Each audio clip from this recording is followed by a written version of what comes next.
Walter Benjamin, literato filósofo alemán, recordaba que los niños no definen a los adultos por su poder, sino por su incapacidad para la magia. Han perdido el contacto con la región primera de los prodigios posibles. Este es una de las citas que tiene el texto que vamos a trabajar hoy.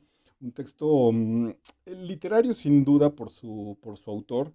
Tenemos algunos aquí en este canal de Master Vidal en YouTube que son ensayos, que es un ensayo, una reflexión que tiene un autor que la desarrolla desde muy cerca del estilo literario, a diferencia quizá de los ensayos propiamente científicos, donde se requiere pues la comprobación como tal de la hipótesis o no.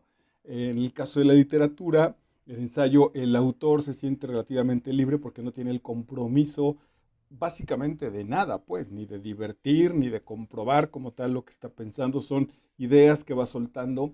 No es sencillo el asunto del ensayo porque hay que estar bien informado, bien sustentado sobre lo que se va a decir, más por una cuestión como de no quedar mal, no solo es decir, no hay que abrir la boca por abrirla, no hay que escribir por escribir, pero no se requiere tampoco ser un súper experto en el tema sobre el cual se va a ensayar.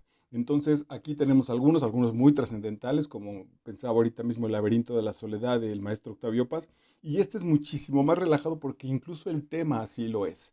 Eh, eh, y ya con esta introducción que estoy dando para ti de este texto, cuando el maestro Juan Villoro cita a Walter Benjamin, nos está colocando también como un asunto de alta cultura, de alto estudio literario, humanístico, antropológico, etcétera, etcétera.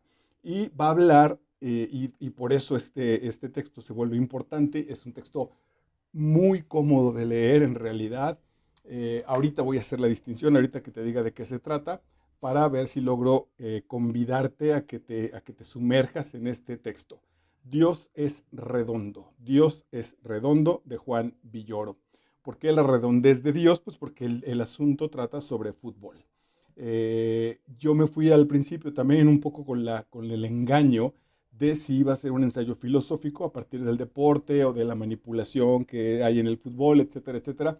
Y en realidad es muy, muy cómodo con la altura maravillosa que desarrolla el maestro Juan Villoro con una pluma espléndida, muy divertida y sobre todo también que una buena parte del libro, casi la mitad del libro, es decir, tiene unos ensayos que él va desarrollando desde los temas que relativamente se le pega la gana que tienen que ver con el fútbol, su propio contacto con el fútbol, su infancia, sus primeros acercamientos con el deporte profesional como tal, y después una muy buena parte, él va un poco como de reportero, un reportero un poco ahí extraño, pues, a los mundiales de Francia, sí, de Francia y de Japón, del 1998 y en el 2002 asiste pues a Corea y Japón primero, bueno, en el Mundial del 2002 y está en Francia, va a algunos juegos, ve todo el asunto, se empapa pues del mundo como tal futbolístico a ese nivel profesional y después se pone a ensayar sobre eso y va reporteando y reportando los sucesos que más le llaman la atención. Entonces toca desde un asunto relativamente heroico en el campo de fútbol, un equipo que le puso muchísimo empeño y generó un triunfo o derrotas dignas. Por supuesto, la manipulación de los medios de comunicación, la violencia, no sé si decir implícita que tiene el deporte como tal y los usos que también desafortunadamente representan, ¿no? Esta situación de estos jugadores millonarios, brutalmente millonarios, mientras también mucho de la gente que asistimos, que vemos, que estamos en el mundo cercano más o menos del fútbol, no nos enteramos de eso, ¿no?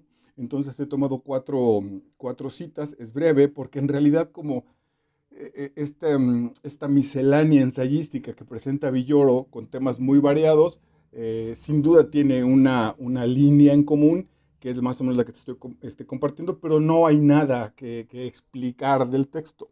Es clarísimo. Y en la tercera parte y final recurre a unas entrevistas con Jorge Valdano, si no lo ubicas, fue un jugador profesional, después entrenador al más alto nivel, campeón del mundo con Argentina en 1986, entrenador del Real Madrid, que es el equipo más representativo, el mejor equipo del mundo en términos de los premios que ha ganado, dirigente del mismo Real Madrid, conductor de televisión, comentarista y sobre todo escribe sobre fútbol. Y el maestro Valdano tiene un alto nivel intelectual, de manera que, bueno, pues puede hablar con autores y con escritores y con artistas de cualquier nivel y no necesariamente, sin duda, pues de fútbol.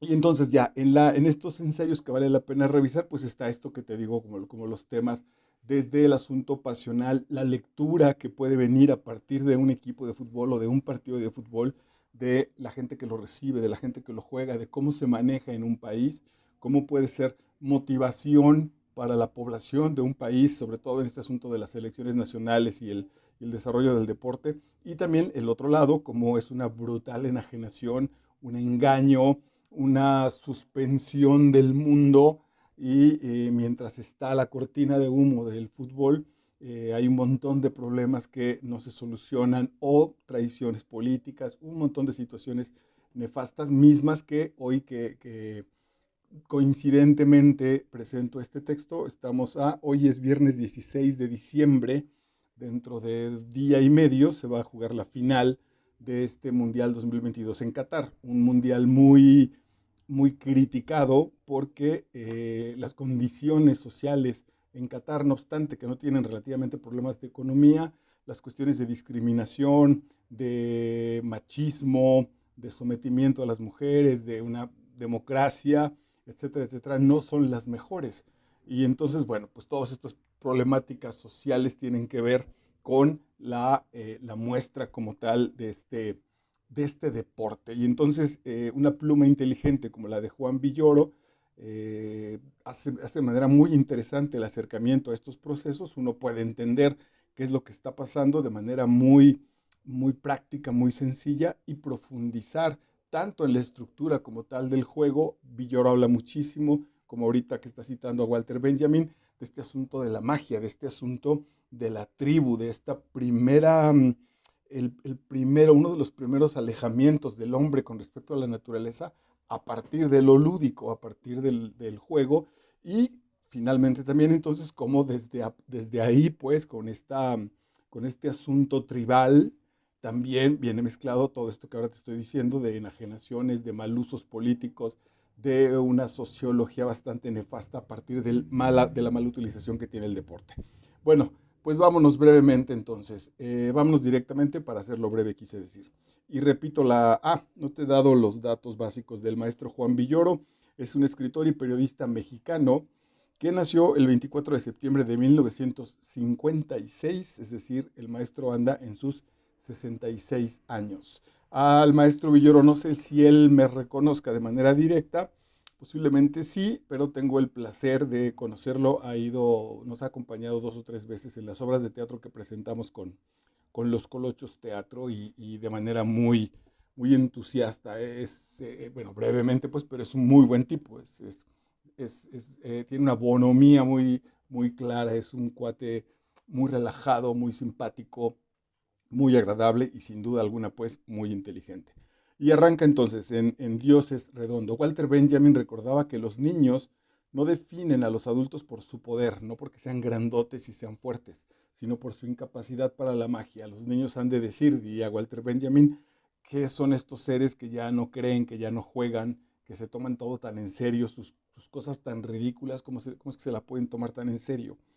Por su incapacidad para la magia, para la transformación, para el pensamiento, para la modificación de la realidad a partir de las estructuras mentales. Han perdido el contacto con la región primera de los prodigios posibles. ¿Qué tiene esto que ver con el fútbol? El gran gol, el equipo muy mediano que le saca un triunfo a las grandes estrellas, el equipo de los millones y millones y millones de euros o de dólares frente al equipo que apenas tienen ahí mediano profesionalismo, que batallan muchísimo y sin embargo ese grupo con toda su humildad es capaz de darle frente, a veces incluso ganarle un partido a esos supermillonarios. Esa es la magia, eso es lo que nos atrae a los espectadores, a los fans del deporte y que socialmente también se mueve en otros lados. Sin duda alguna, cita mismo ahí en el libro que Michel Platini, uno de los grandes también jugadores, quizá el más importante jugador de la Francia, decía que en Francia el fútbol no era tan interesante para el pueblo francés, que el pueblo francés se entusiasmaba más con una gira del Bolshoi, del ballet ruso, que de su selección nacional. A mí me gustó mucho ese comentario no crean, me costó un poco de trabajo. Yo soy muy futbolero, a mí me fascina el deporte. Intenté jugar profesional toda mi infancia, mi niñez y mi infancia tuvieron que ver con elementos futbolísticos. Y me he alejado por este mal uso desde lo que pude conocer un poco de interiormente y después este uso nefasto que se hace sobre el deporte. Ahora que he estado revisando algunos partidos de fútbol, nunca había llegado al límite de escucharlos sin los narradores. Hay un par de narradores en la televisión pública y privada de México que son verdaderamente nefastos. El uso del lenguaje es nefasto y el asunto como de la mexicanidad y del pensamiento mágico para resolver las cosas es verdaderamente asqueroso. Entonces he visto partidos de fútbol mientras he puesto música o simplemente sin el sonido porque no soporto ya a estos tipos a partir del manejo que hacen. Bueno, pero Benjamin Villoro, a partir de Benjamin, destaca que el deporte, y particularmente el fútbol, es eso, es un lugar donde surgen los prodigios, donde la magia y los milagros están vivos y pueden presentarse. Al respecto, conviene recordar el lema de los hermanos Grimm, estos autores de cuentos infantiles. Decían los hermanos Grimm, entonces, cuando desear todavía era útil, con respecto a la infancia, pero también al juego. El juego es eso, el juego es el deseo, y el deseo entonces es útil. El deseo en nuestra sociedad consumista corre el peligro de trae implícita la brutal frustración. Estoy preparando para ustedes, no tardo en presentarlo, El Diablo Guardián del maestro Javier Velasco. Y creo que el gran tema es del personaje es que desea, pero una brutal situación da implícito que ese deseo no va a ser satisfecho jamás, no obstante que se cumpla, ¿no? Deseo tener una botella de agua y aquí está la botella de agua fresca, pues cuando me acabe la botella voy a seguir insatisfecho y voy a querer más, por llamarlo de esa manera, o incluso el sabor del agua, por más fina y cara que fuera, no me va a dejar satisfecho. Es esa mecánica ya nefasta de desear y no obstante que se pueda cumplir el deseo, quedar siempre con insatisfacción. Eso ha creado esta brutalidad capitalista con respecto al consumismo, porque de esa manera nos tienen persiguiendo la zanahoria todo el tiempo. Y solo entonces hay unas cosas aquí mismo en internet que dicen, el otro día en Facebook veía las 100 cosas que he hecho, pues, ¿no? Me he tirado en paracaídas, he subido una montaña, he comido chapulines, lo que quieras. Y lo brutal de eso es que no hay una mínima reflexión sobre cualquiera de esas situaciones. Es decir, subí la montaña acompañado de mi padre y la charla fue maravillosa y y no la voy a olvidar nunca jamás. Fue un gran encuentro. No, solo es subí al cerro. Me tiré del paracaídas. Entonces, la gente, incluso los procesos cuando están siendo vividos, cuando se están viviendo, ni siquiera son disfrutables porque se trató como de cumplir, ¿no? Las hordas coreanas y japonesas tomándole fotos al Guernica en Madrid, de manera, lo ven, se colocan, se hacen selfie o colocan como fondo el Guernica y se van. Hay algunos que incluso solo entran a eso, al museo, pagan sus 15 euros llegan a la sala del Guernica, toman la foto y se salen a otra cosa, a lo que sigue, a lo que Internet me dijo, ok, foto en el Guernica, ok, la visita ahora al Museo del Prado o al jardín del Retiro, se llama el jardín.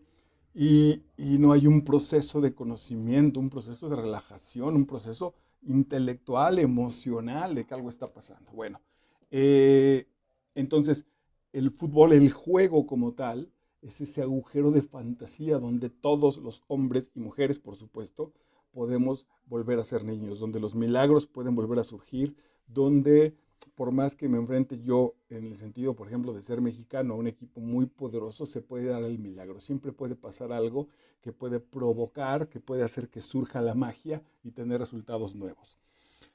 Los cuentos infantiles son instrumentos del regreso a la infancia, hacia la época de los deseos que pueden concederse. Justo ahí está el detalle importante de esta cita, ¿no? En el fútbol, tanto en el juego como tal, como participante, que es mínimo en realidad, sobre todo del ámbito profesional, y los que lo vemos, siempre está la posibilidad de que surja, de que haya un cambio, de que el deseo se pueda conceder, que pueda surgir, porque ese es el juego, los azares, los,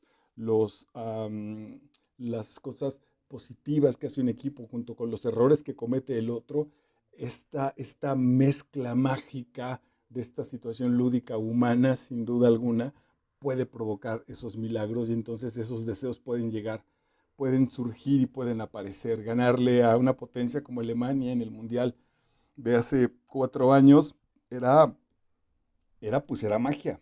Tan era magia que los siguientes partidos, en nuestro caso, como la selección de México, no pudo repetir esa magia, no tenía elementos, se encontró en medio del milagro y el milagro en 90 minutos, en la posibilidad que del juego, en ese momento se realizó. ¿Qué hacemos con eso? Justo ya trabajándolo o llevándolo a un ámbito relativamente más sociológico, ¿qué hacemos con eso? El juego como tal en nuestro país o en cualquiera nos representa, cómo asumimos actualmente el hecho de que la selección de Francia tenga el deporte, se juega con 11 jugadores, cómo asumimos que 8 de esos 11 jugadores sean hijos o nacidos fuera del territorio francés o que sean hijos de inmigrantes y además de negros de color, tiene dos vertientes. Podemos quejarnos y decir, bueno, pues eso, que esos no son franceses, no representan a la Francia. Y la otra visión es que Francia se está abriendo a eso. Yo decía, ojalá que el trato y el poder que la selección de Francia de fútbol y la apertura que le da a estas comunidades que empiezan a convertirse en franceses, bueno, que empiezan desde el siglo pasado, sin duda alguna, sean tratados de la misma manera en el ámbito civil, en el ámbito común, que no sea que solamente ser africano se vive bien en París si eres africano mientras seas de la selección francesa, porque si no eres de la selección francesa, entonces vives como africano en París y sigue estando esa situación. Bueno, esas son las vertientes de las cuales nos puede acercar la lectura de este maravilloso texto. Sobre México, ¿no? Dice, el grito de guerra de la selección mexicana, el grito de las porras, está jugando con el asunto del himno nacional, el grito de guerra de la selección mexicana es sí se puede, sí se puede, sí se puede. Como lo esperado es la derrota, en nuestro caso con este deporte, como lo que estamos esperando es perder, no basta con decirle no basta con decirle a los nuestros que los queremos y son fantásticos. O sea, el asunto no es te quiero, fantástico, juega. Hay que revelarles, esto es maravilloso, que la realidad, el hecho del partido, incluye la ignorada posibilidad del triunfo. Pura sociología y además maravillosa. Como país conquistado, no necesariamente conquistado, como país que surge a partir de un proceso muy violento, de un par de choques culturales que no acaban de mezclarse de manera sana, que están puestos en la biología y en nuestros apellidos y en nuestra ideología como tal, pero que los fantasmas en esas voces siguen apareciendo entre los fifís o los fifíes y los otros, los pobres, los jodidos, la banda, entre el color de piel y el poder prieto y etcétera, etcétera, se siguen manifestando. Entonces, en esa problemática, lo que estamos nosotros esperando de nuestras representaciones, sobre todo deportivas en el extranjero, particularmente en el fútbol, es que nos ganen. Vamos y participamos porque somos los menos malos de nuestra pequeña zona, pero en las grandes ligas nos ganan. Y eso, dice Villoro, incluye entonces no solo el asunto de felicitar a los nuestros y decirles que los queremos y que estamos con ellos, sino hay que decirles que una vez que empiece el partido se puede ganar. Está la posibilidad. No sé si nos hemos preparado para eso, no sé si hemos trabajado suficientemente para merecer ese triunfo, no sé si hemos hecho el esfuerzo suficiente para vencer al rival, trátese de la situación que sea, pero estamos tan acostumbrados a la derrota que hay que revisar que en la posibilidad de ese juego está que nosotros ganemos también, que nuestro equipo gane. Por eso le gritamos que sí se puede, de manera profunda en términos sociológicos. La relación del brutal dinero, la burbuja que representa, más ahora del 2022 en Qatar, donde los mundiales se llegaron a hacer incluso en dos países. El próximo mundial será en tres, incluirá Canadá, Estados Unidos y México. Bueno, pues estos cabezones cataríes se llevan el mundial a una ciudad, como si, y montaron estadios, necesitaban 8 o 10 estadios y los pusieron, pero alrededor de una metrópoli que es Doha. Y entonces está siendo muy cómodo para la gente, para los periodistas, y etcétera, etcétera. Bueno, y por supuesto que hay un derroche en el arreglo de la ciudad, en los hoteles, en el trato, en el aeropuerto, etcétera, etcétera, de primer mundo, sin duda alguna. Pero el fútbol y esa presentación esconden un montón de situaciones como esta que te hablo de los franceses, como la corrupción verdaderamente, iba a decir, de asombro brutal por la cual nuestro deporte como tal no trasciende, es porque la corrupción lo tiene inundado. Ahora, el que la corrupción lo tenga inundado, como toda nuestra sociedad, nuestro sistema político, cultural, familiar, económico, está lleno de corrupción, no se destaca. ¿Cómo voy a destacar una mancha si todo mi vestuario está manchado, si toda mi indumentaria está manchada? ¿Cómo destaca el tigre una manchita más? No, no tiene importancia. Entonces, por eso también es muy complicado poder revisarlo. Bueno, Indonesia. 500,000 obreros de Nike o de Nike, la compañía esta fabricante de zapatos deportivos, han acudido a organismos no gubernamentales para protestar por las condiciones en que viven. Lo que Engels vio en Manchester, Engels y Marx vieron en los obreros de Inglaterra, en Manchester, durante la Revolución Industrial, se aplica sin pérdida a Indonesia, tal y como dice la teoría de Marx y Engels, de Engels en particular, se aplica perfectamente a estos obreros de Indonesia enajenados, alejados del producto, que no sé cuánto tiempo tiene que pasar, cuántas quincenas, cuántas semanas tienen que cobrar para poderse comprar los tenis a los que medianamente participan en el proceso de enajenación, en lo que la fabrican, en esta fabricación en serie de estos zapatos deportivos que invaden el mercado mundial. Entonces, lo que Engels vio en Manchester durante la Revolución Industrial se aplica sin pérdida a Indonesia, donde cada obrero de Nike gana $11.75 mensuales. $11.75 mensuales, 250 pesos mexicanos en este momento, ¿no? 300 pesos mexicanos al mes. Mientras los botines grises de Ronaldo anotan goles millonarios, y los mismos zapatos son carísimos, pero bueno, anotan goles millonarios. Villoro cuenta un montón de anécdotas de las que estuvo cerca de estos manejos y de estos bombazos de dinero que llegan a modificar quién juega, quién no juega, qué condiciones se hacen para jugar o no, porque el poder brutal de la televisión no permite, el show debe continuar y aplasta un montón de situaciones. Bueno, mientras los botines grises de Ronaldo anotan goles millonarios, quienes los fabrican al otro lado del mundo, en Indonesia, son multados por llegar a la fábrica sin zapatos.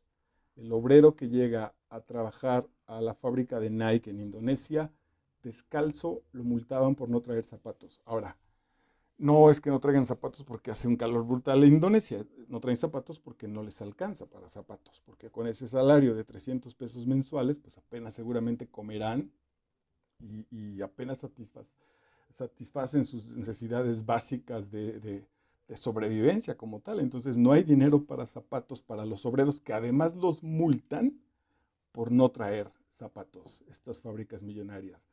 Cualquier parecido con este asunto de la hacienda en la Revolución Mexicana y en cualquier país del mundo es la verdad una, una brutal y realmente incluso paradójica coincidencia, ¿no?